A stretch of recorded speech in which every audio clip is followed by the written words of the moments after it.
오늘 하나님께서 우리에게 주시는 말씀은 신약성경 요한복음 12장 12절로 16절까지 말씀입니다.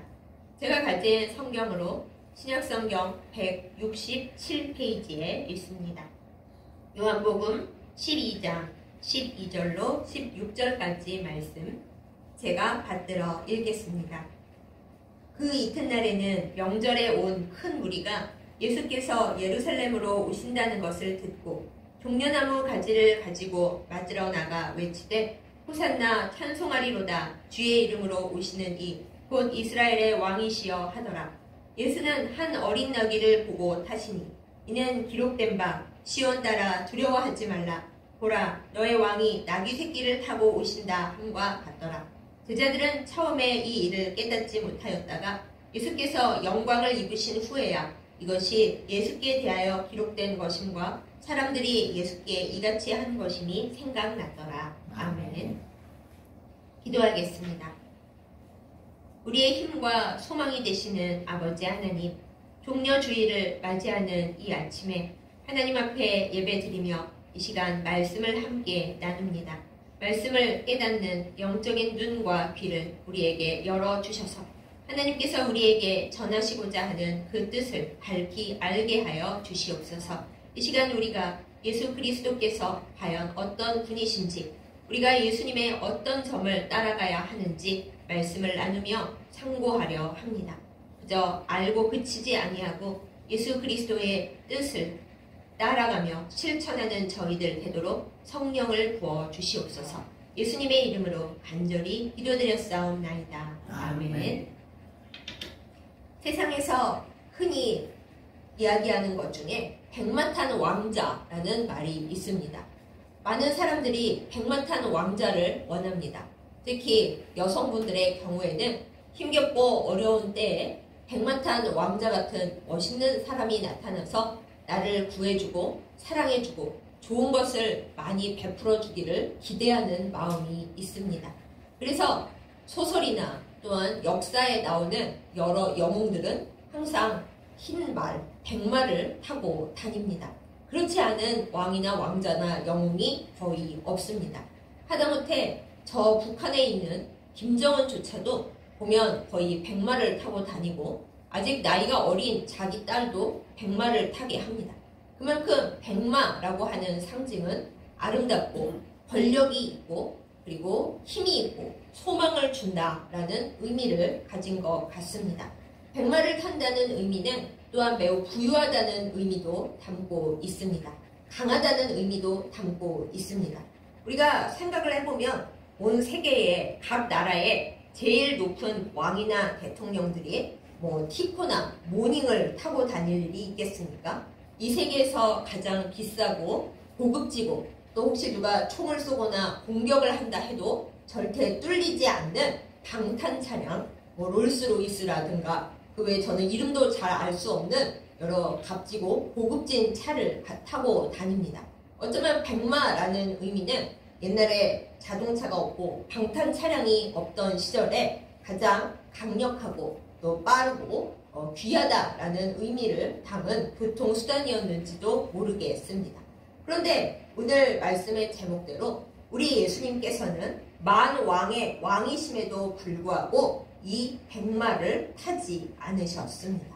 왜 예수님은 백마를 타지 아니하셨을까요? 어떤 사람들은 이렇게 얘기를 합니다.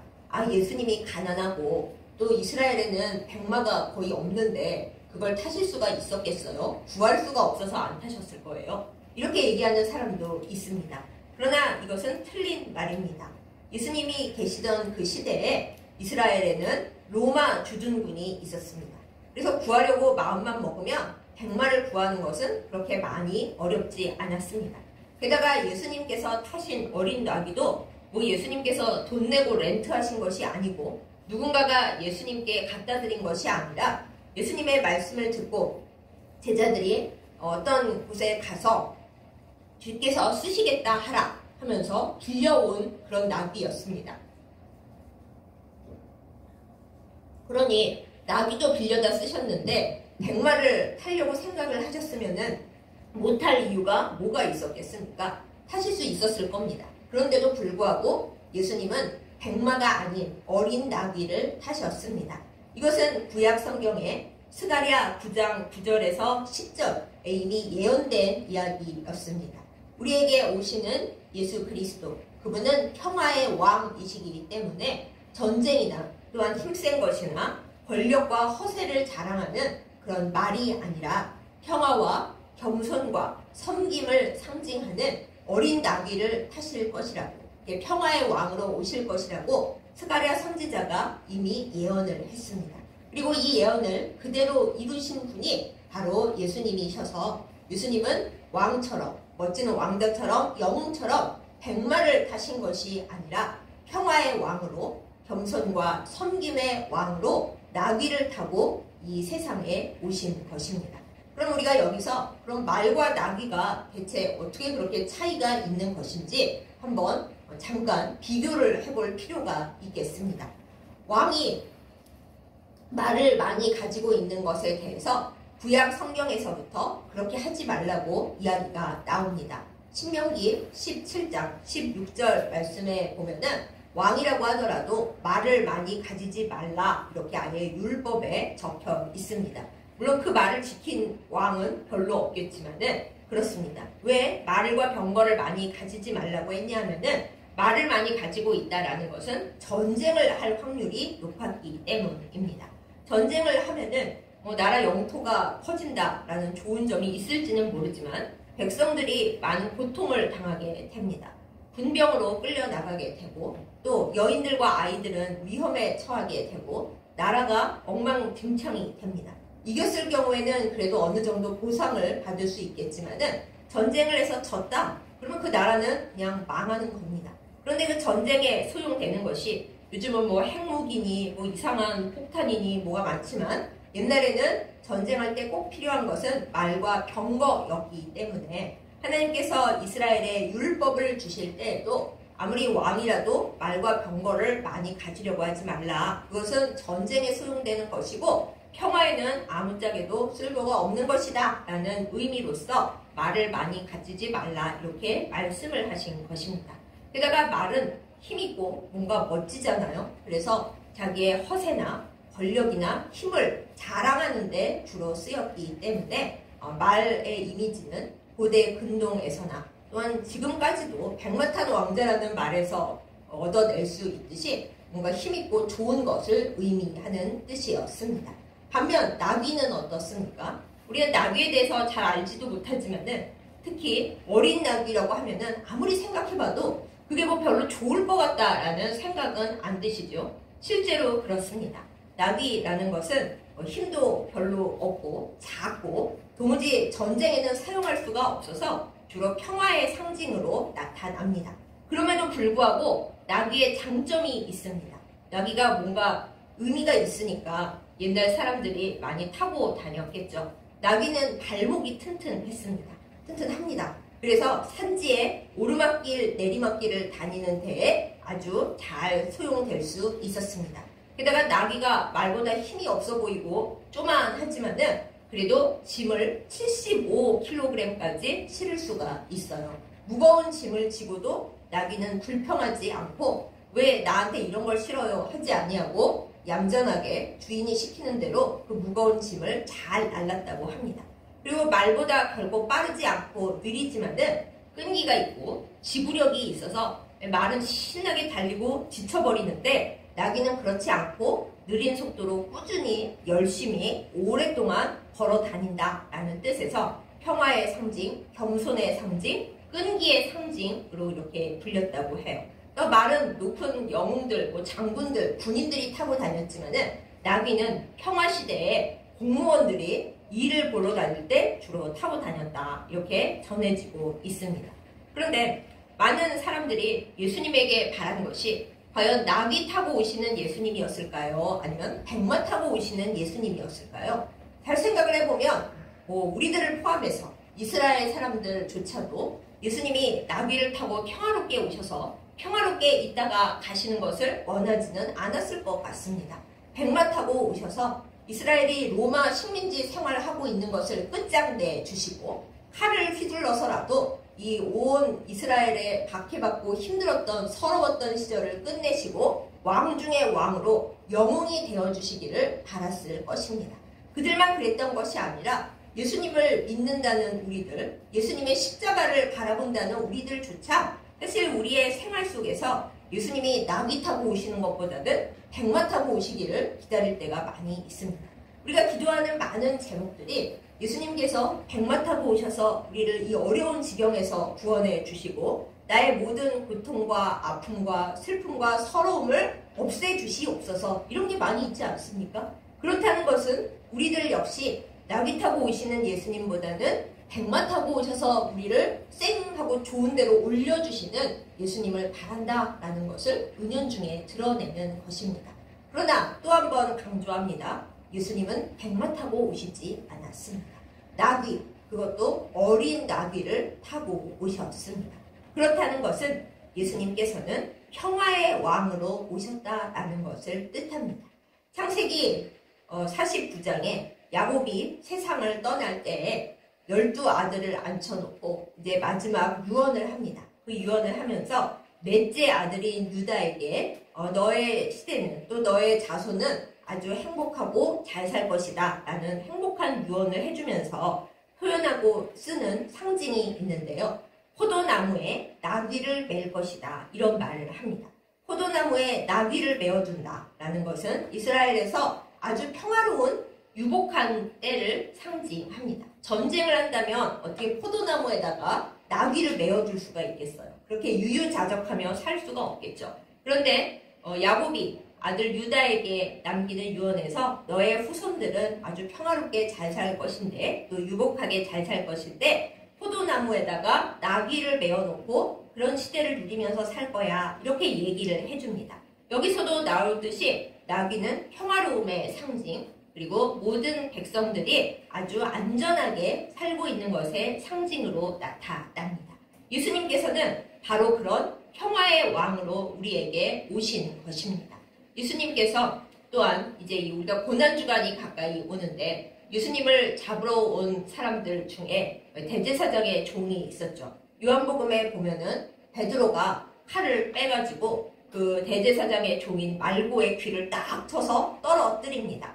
그때 예수님께서 어떻게 하십니까? 그 떨어진 말고의 귀를 다시 붙여주시면서 베드로에게 칼을 칼집에 꽂으라고 하시죠. 칼을 가지고 행한 자는 칼 때문에 망한다 그러시면서 이렇게 얘기하시죠. 또 요한복음에만 나오는 얘기는 아니고 복음서 여러 곳에 흩어져 있는 이야기를 다 모은 것입니다만 예수님께서 제자들에게 그러십니다. 지금 내가 하늘로부터 천군을 불러내릴 수가 없어서 그런 힘이 없어서 이렇게 잡혀가는 줄 아느냐. 그 모든 천군들을 불러내릴 수 있지만은 그것이 하나님의 뜻이 아니고 지금 내가 가야 할 길이 아니기 때문에 이 길을 가는 것이다. 그러니까 칼을 가지고 지금 싸울 생각을 하지 말아라. 이렇게 말씀하시면서 말고의 귀를 제 자리에 다시 붙여주십니다.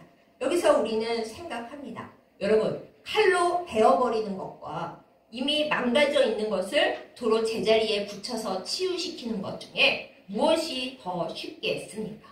사람을 죽여버리는 것과 죽어있는 사람을 도로 살리는 것, 그 어느 것이 더 쉽겠습니까? 이 세상에 전쟁을 막 일으키는 것과 그 전쟁을 끝내서 화평을 찾아오는 것, 어떤 것이 더 쉽겠습니까? 생각을 한번 해보시기 바랍니다. 우리는 전쟁을 하고 승리하고 복수를 하고 그리고 우리가 원하는 것을 얻는 것, 이것이 더 어렵다고 생각을 하지만은 그렇지 않습니다. 파괴하는 것은 차라리 쉽습니다. 그러나 이미 엉망이 되어버린 것, 다 망가진 것, 다친 것, 아픈 것, 그 모든 것을 고치고 치유하고 회복시키는 일이 거의 불가능합니다. 어렵습니다. 그런데 우리 예수님께서는 바로 그 일을 위해서 그것을 하시겠다고 어린 나귀를 타시고 여기에 이 예루살렘에 또한 우리의 생활 속에 우리의 마음 속에 이 종려주일에 우리에게 가까이 오시는 것입니다.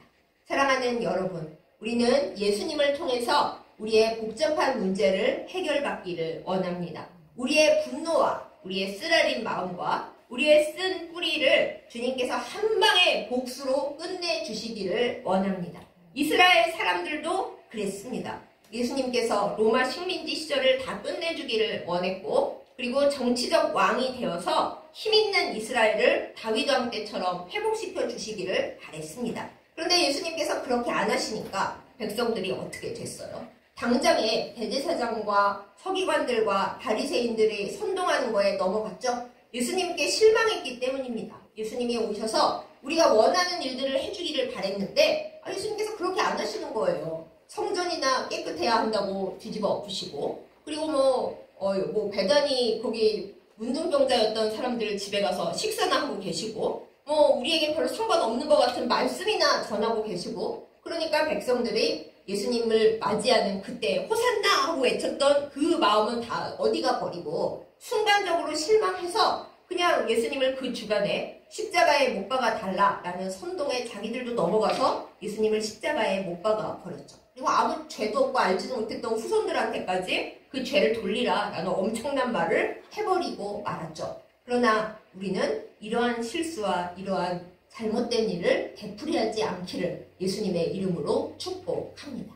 예수님은 엄연히 우리의 왕으로 오셨는데 우리가 바라는 대로 움직이려고 오신 분이 아닙니다.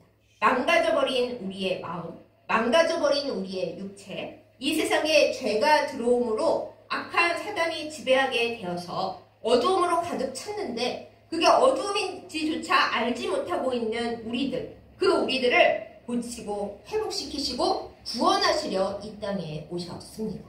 아담과 하와가 에덴 동산에서 쫓겨난 이후로 우리에게 평화가 있습니까? 평화롭게 살고 싶지만은 우리에게 평화가 없습니다. 우리는 생각합니다. 물질이 많이 있으면 굉장히 평화로울 것 같습니다. 걱정되는 게 뭐가 있겠습니까? 그런데 물질이 많은 사람들에게 물어보십시오. 당신은 물질이 많아서 행복합니까? 행복할 수도 있지만 그 행복 오래 못 갑니다. 그들에겐 또 그들만의 복잡하고 어려운 문제가 있습니다. 물질을 지키기 위해서, 돈은 때로 불리기 위해서 그들은 정신없이 신경 쓰면서 불안해하면서 살아갑니다. 또 어떤 분들은 나는 건강만 있다면은 평화롭고 행복할 것 같습니다. 건강이 문제입니다. 이런 말씀들을 많이 하십니다. 그런데 여러분, 건강하기만 한다고 우리는 과연 평화롭고 행복할까요? 건강하면 여러 가지로 바라는 것들이 또 많아질 것입니다. 내가 물질도 갖고 싶고 또 예쁜 배우자나 애인도 갖고 싶고, 그런데 건강한 것만으로 행복하지가 않네 이러면서 건강 말고 다른 것을 바라면서 결국 평화롭지 못할 것입니다. 그래도 우리의 마음속에 이것만 있다면 난 정말 평화로울 것 같은데, 행복할 것 같은데 하고 마음속에 많은 바람과 열망이 있지만은 우리가 알고 있는 진실이 무엇입니까? 이 세상에 하나님께서 우리에게 예수 그리스도의 복음을 온전히 알게 하시고 예수 그리스도와 온전히 교제하기 전까지는 우리의 마음속에, 우리의 삶 가운데 평화와 행복은 없다. 이것이 이 세상을 살아가는 우리가 알아야 할 진리이고 진실입니다. 많은 사람들이 예수님께서 백마 타고 오셔서 이 예루살렘을 로마 식민지에서 해방시켜 주셨다면 행복하겠다, 행복했을 것이다 이렇게 생각하지만 과연 그럴까요?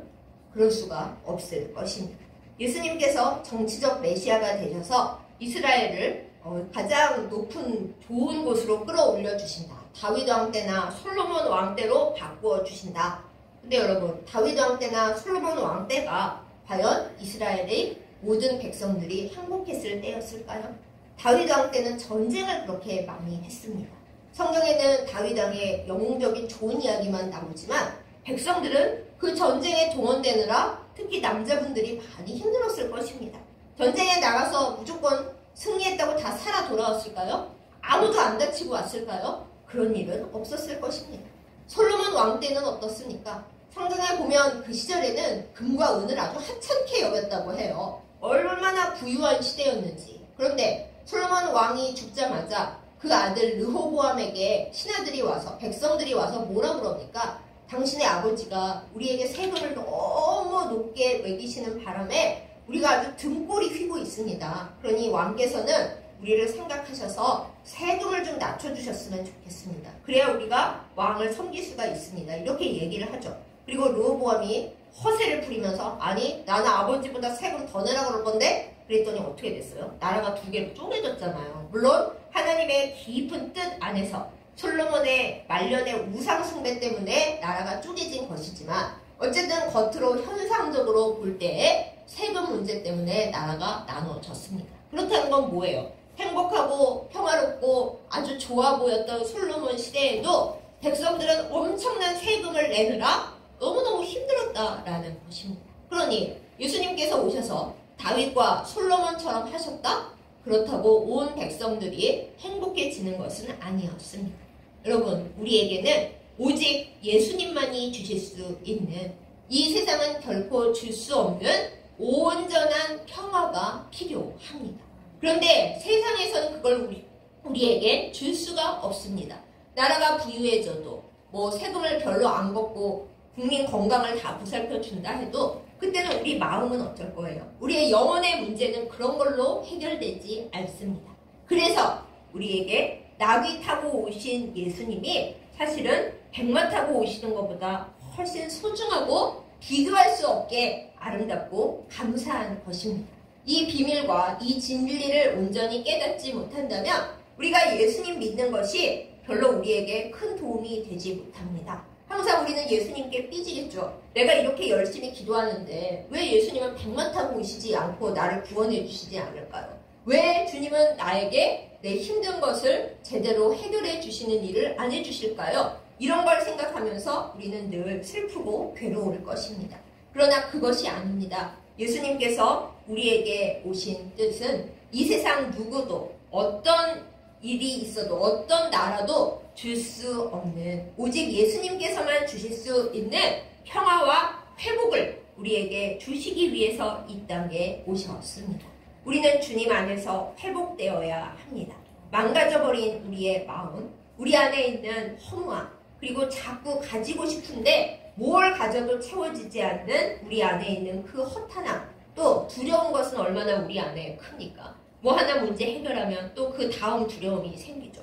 누가 나를 해하지 않을까? 누가 나를 미워하지 않을까? 내가 병들지 않을까? 내가 갑자기 죽지 않을까? 사람들이 나를 해코지하고 미워하지 않을까? 끊임없는 두려움에 우리는 시달립니다. 또한 사람들을 사랑해야 되는데 우리 안에 미움이, 혈기가 얼마나 많습니까? 이 사람은 이래서 믿고 저 사람은 저래서 싫고, 오랫동안 사랑한 배우자나 애인 간에도 많은 것이 망가지면서 말도 안 되는 파탄이 일어나는 경우를 우리가 허다하게 봅니다.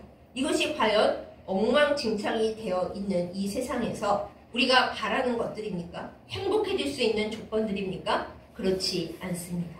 이러한 답이 안 나오는 세상에 이렇게 살다가 없어지는 게 끝인가 생각하여 조금이라도 영혼의 깊은 생각을 하는 사람들이라면 참 세상 허무하다, 참 세상 어렵다, 이렇게 생각되는 세상에 예수님은 모든 것을 바꾸러 와 주셨습니다. 대제사장의 종 말고에 귀를 붙여주시는 일, 원수를 사랑해서 우려 죽이는 게 아니라 회복시켜 주시는 일, 예수님 이외에는 그 누구도 할 수가 없는 일입니다. 이 세상에 평화를 가져오는 일, 우리의 마음과 우리의 삶 가운데 오직 하나님의 나라에서만 볼 수 있는 그 평화를 얻는 일, 그것은 어린 나귀를 타고 오셔서 우리의 마음속에 임하신, 그리고 대부분의 사람들은 좋아하지 않지만 진정 하나님 나라에 들어가려는 열망을 가진 사람들은 기뻐 맞이할 그 예수님이 바로 우리에게 다가오십니다. 사랑하는 여러분, 여러분과 저에게 믿음은 무엇입니까? 예수님을 따라간다는 것은 무엇입니까? 겨우 이 세상을 살아가는 동안에 편안하고 고생 안 하고 남들 앞에서 말 타고 우쭐거리면서 있다가 마지막에는 아무 답 없이 사라지는 것이 우리가 바라는 것입니까? 그것이 우리의 행복이고 바람이라면 우리는 예수님 헛믿고 있는 것입니다. 예수님께서 우리에게 주시고자 하는 것은 결코 이 세상이 줄 수 없는 평안, 결코 이 세상이 줄 수 없는 영원한 생명, 그리고 하나님과의 온전한 거룩한 교제이기 때문입니다. 나귀는 겉으로 봐서는 힘이 없습니다.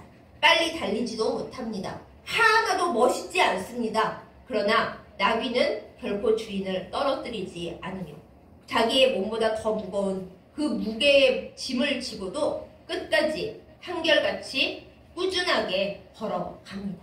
예수님과의 동행이 이렇습니다. 우리는 우리의 상황이 좋을 때는 예수님을 좋아하는 것 같다가도 우리의 상황이 어렵고 예수님께서 내 소원에 관심이 없으신 것 같다 싶으면은 그냥 멀어져 버리죠. 그러나 예수님과 우리의 사이는 그런 게 아닙니다. 이 세상 모든 것이 나에게서 떠나갈 순간에 나를 붙들어 일으키는 것이 무엇입니까? 이 세상 그 무엇도 나를 우리 주 예수 그리스도의 사랑에서 끊을 수 없습니다. 내가 이 세상 떠나갈 때 무엇이 나에게 남습니까? 세상을 많은 것을 누리고 즐겁게 잘난 척하며 살았더라도 죽음의 문 앞에서 무엇을 가지고 갈 수가 있습니까? 그 문 너머에는 무엇이 있습니까? 아이고 한 세상 행복하게 돈 많게 잘난 척해서 살았으면 되지. 그 뒤에는 어디를 가든 지옥을 가든 내 영혼이 없어지든 무슨 상관이겠어요? 그렇게 얘기하십니까? 그거는 젊고 아직 아무 생각이 없을 때 그렇지. 만약에 진짜 죽음의 문 앞에 딱 서서 그동안 많은 거 누렸어요. 이제는 아무것도 없습니다. 이 죽음의 문 너머에 당신은 모든 것이 소멸되든지 지옥으로 떨어집니다. 그러면 그때 좋아요. 그동안 잘 살았으니까요. 할 사람이 얼마나 있을까요? 우리는 그 너머를 생각하며 바라보며 사는 그리스도인입니다. 지금은 힘겹고 어려운 일이 많지만은 평화의 왕이신 예수님께서 나에게 오셔서 얘들아 영원한 교제와 영원한 생명과 영원한 평화는 이 세상에 있는 것이 아니라 여기서의 나는 예수님이죠. 예수님 안에 있다. 예수님께로부터 오는 영생과 이 세상 모든 것이 나에게서 떨어져 나가고 나밖에 안 남는 순간에도 손잡아 주셔서 가장 좋은 곳으로 인도하여 주실 영원한 평안을 주시는 예수님이 우리에게 계신다는 것을 알고 주님의 손을 꼭 붙잡을 때 그때 온전한 평안이 있는 것입니다. 그것은 백마처럼 멋있지도 않고 백마처럼 뭔가 남들 보기에 자랑스럽지도 않고 영웅이 아니라 하더라도 끝까지 가는 영원의 끝까지 가는 놀라운 사랑 그리고 기적입니다.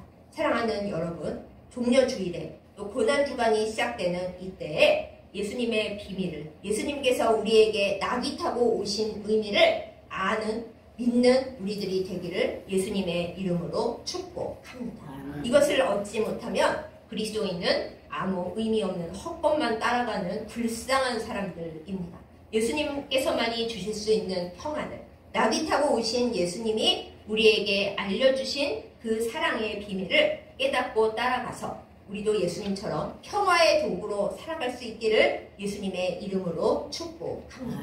아사시의 프란치스코라는 고대의 유명한 예수님을 따르는 사람이 있습니다. 그 사람은 아주 부자였습니다. 그리고 가진 것도 많고 아주 잘 지냈습니다. 그런데 마음이 늘 헛헛한 거예요. 내가 부자고 할 수 있는 일은 다 할 수 있는데 왜 이렇게 마음이 헛헛할까 하다가 예수님을 만났습니다. 그러고 나서 그 사람은 자기가 가지고 있는 그 많은 재산을 다 버리고 그냥 막대기 하나만 들고 온 숲속의 동물들과 새들과 어울려서 지냈다고 해요. 요즘 자본주의 시대를 살아가는 우리들 입장에서 그게 뭐야 싶지만은 그 사람은 그걸로 너무나 행복했다고 합니다. 그것이 사실은 삶의 비밀인 거죠. 우리가 돈이 너무나 중요한 지금 이 시대를 살아가고 있기 때문에 예수님을 만나고 예수님께 복받은 거는 돈 많이 갖고 명성을 갖고 성공하는 거다. 이렇게 잘못된 세계관을 가지고 있지만은 그거 아닙니다. 우리의 영원한 생명, 이 세상 너머를 한번 생각해 보세요. 저 너무 힘들어가지고 미래는 모르겠고요. 죽은 후까지 걱정할 여력이 없고요. 지금 로또나 한 장 당첨돼서 지금 편안했으면 좋겠어요. 이렇게 말씀하십니까? 그러면 그 로또가 당첨되고 잘 몇십 년 살다가 그 이후에 내 삶은 그 이유는 어떻게 하시려고요? 그것을 이 종려주일에 고난주간에 깊은 의미를 생각해보고 영적으로 성숙해지는 우리가 되기를 정말 간절히 예수님의 이름으로 축복합니다. 사랑하는 여러분, 예수님은 우리의 생명을 구하러 오셨습니다. 그런데 멋진 방법으로 세상적으로 좋아 보이는 방법으로 오신 것이 아니라 오직 마음에 정말 영원한 것이 무엇인가, 진리가 무엇인가, 허물을 넘어서는 진실을 알고 싶은 사람들만 알도록 그렇게 이 세상에 오셨습니다. 백마를 타고 오시지 않았습니다. 나귀를 타고 오셨습니다. 우리를 섬기러 오셨고 겸손하게 오셨고 평화를 주러 오셨습니다. 이 나귀를 타신 예수님께 간절히 기쁜 마음으로 나아감으로 말미암아 이 세상에서 결코 얻을 수 없는, 가장 가까운 사람도 나에게 줄 수 없는 기쁨과 평안을 선물로 받는 우리들을 예수님의 이름으로 축복합니다. 사랑하는 여러분, 저를 포함해서 예수님을 따라가는 평화의 도구가 되기를 원합니다. 내가 있는 자리에 평화가 깃들고 망가졌던 것이 다시 회복이 되고 맨날 싸우던 사람들이 내가 나타남으로 말미암아 화해하고, 그리고 망가졌던 것들이 새로워지는 평화의 예수님으로부터 받은 은사가 다른 여러 복잡한 것이 아니라 내가 있는 자리에 예수 그리스도의 평안이 넘치는 그런 은사를 받는 우리이기를 예수님의 이름으로 축복합니다. 여기 또 한 가지 성경의 비밀을 말씀드립니다. 나귀 타고 오셨던 예수님, 평화가 없는 이 세상에, 고쳐질 수 없는 이 세상에 평화의 왕으로 섬기러 겸손하게 오셨던 예수님이십니다. 그런데 이 세상이 여전히 깜깜하고 어둡고 악이 횡행하고 주님의 명을 따라 사는 사람들이 일찍 주님께 가거나 아프거나 다치거나 그런 세상이잖아요. 그런데 맨 마지막 날, 진짜로 악이 끝나고 하나님의 심판이 있을 그 날에는 예수님께서 백마 타고 오실 것입니다. 맨 마지막 날에는 예수님께서 백마를 타시고 주님을 사랑한 사람들에게는 완벽한 사랑의 일로, 그 다음에 끝까지 주님을 미워하고 예수 그리스도 믿는 사람들을 박해한 사람들에게는 공의의 심판을 행하시러 백마 타고 오실 것입니다. 그때가 마지막입니다. 이 세상의 여정 가운데서 왜 내 인생은 이 꼴이냐고 슬퍼하지 않는 우리이기를 원합니다. 예수님을 붙들고 예수님과 함께 평화를 위해 힘쓰고 이 세상이 못 주는 평안을 주님께로부터 받으며 하루 주님과 함께 동행하는 우리가 되기를 원합니다. 나귀를 타고 살아도 맨 마지막은 예수님과 함께 진짜 가짜 아닌 영웅들이 타지만 언젠가 죽을 백마가 아니라 예수님께서 타시는 영원히 변치 않는 성령의 백마를 탄 우리들이 될 것입니다. 그 날까지 우리의 믿음을 온전하게 지키며 이 세상에서 어떻게 하면 조금 더 잘 살까 허우적거리지 아니하고 영원의 진리를 붙드는 우리 모두가 되기를 예수님의 이름으로 축복합니다. 아멘. 기도하겠습니다. 참 좋으신 아버지 하나님, 예수님께서 이 세상에 오실 때에 말씀에 예언되었던 것처럼 겸손하게 평화의 왕으로 어린 나귀 타고 오신 것을 우리가 말씀을 통해 기억합니다. 우리는 늘 백마 탄 왕자를 원하고 예수님께도 늘 백마 타고 오셔서 나를 좀 새롭게 하시고 고쳐주시고 구원해 주시라 라고 이야기를 하지만 진정한 예수님의 회복과 평안과 구원은 그런 것에 달려있지 않다는 것을 우리로 알고 믿게 하여 주시옵소서. 주님 안에서 회복을 원합니다. 대제사장 종의 귀를 자르는 것과 귀를 붙이는 것 중에 무엇이 더 어렵겠습니까? 예수님께서는 가장 어려운 일을 우리에게 행하여 주시고 회복과 그리고 안정과 평안이 필요한 우리에게 성령으로 다가오시는 줄을 믿고 고백하며 주님께 가까이 갑니다. 이 시간 주님의 옷자락으로 우리를 싸매어 주셔서 결코 세상이 고쳐줄 수 없는 나의 허무함과 슬픔과 병과 가난과 그 모든 것들이 주님의 은혜 가운데 고쳐지고 회복될 수 있도록 인도하여 주시옵소서. 주여 평안을 주시기를 간구합니다. 우리의 슬픔을 고쳐주시기를 간구합니다. 이 세상 방법이 아닌 주님의 방식으로 하나님 나라의 놀라운 은혜로 우리가 고쳐지기를 주님 앞에 간구합니다. 마지막 날에 진짜 이 세상 백마가 아닌 하늘나라의 백마를 타고 오셔서 끝까지 견딘 자에게 주님의 큰 사랑과 또한 함께 그 백마를 탈 수 있는 권리를 주실 예수님을 사랑하며 기다립니다. 이 세상에서 절망하지 않게 하여 주옵시고 주님의 고난에 참여하며 또한 주님의 평안과 성령의 능력 가운데 참여하는 승리하는 저희들 다 되도록 인도하여 주시옵소서. 예수님의 이름으로 간절히 기도드렸사옵나이다. 아멘.